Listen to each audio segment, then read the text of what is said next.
നീതിബോധത്തെക്കുറിച്ച് അല്ലെങ്കിൽ പൗരബോധത്തെക്കുറിച്ച് കൃത്യമായി അറിവുള്ള ഒരു ജനത അതിനുവേണ്ടി നമ്മുടെ നവമാധ്യമങ്ങളിലൂടെയും നമ്മൾ ചെന്ന് നിൽക്കുന്ന ഇടങ്ങളിലൊക്കെ വളരെ ശക്തമായി സംസാരിക്കുന്ന അത്രത്തോളം സ്വാതന്ത്ര്യമുള്ള ഒരു കാലത്താണ് നമ്മൾ അതിനെക്കുറിച്ച് ചിന്തിക്കുകയും പറയുകയൊക്കെ ചെയ്യുന്നു.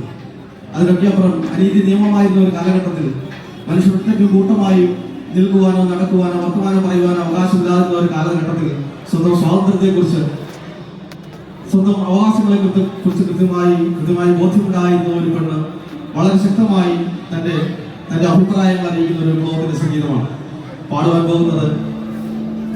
തന്റെ ഇണയെ തിരഞ്ഞെടുക്കുവാനുള്ള അവകാശത്തെ കുറിച്ച് വളരെ ശക്തമായി പറയുന്ന തെക്കുനാടിന്റെ ഒരു പെണ്ണിന്റെ വിപ്ലവത്തിന്റെ ശബ്ദം എങ്ങനെയൊന്നും പരവയുന്നപ്പോ എന്ന് പറയുന്ന പാട്ടാണ്. പ്രത്യേകിച്ച് മധ്യ തിരുവിതാംകൂറിന്റെ തെക്കു ഭാഗങ്ങളിലൊക്കെ വളരെ ശക്തമായി നാട്ടിടങ്ങളിലും നാട്ടുവഴികളിലും കൂട്ടങ്ങളിലും ഒക്കെ പാടി വന്നിരുന്ന പാട്ട് നമ്മളുടെ തന്നെ മണ്ണിന്റെ ശബ്ദം തന്നെയാണ്.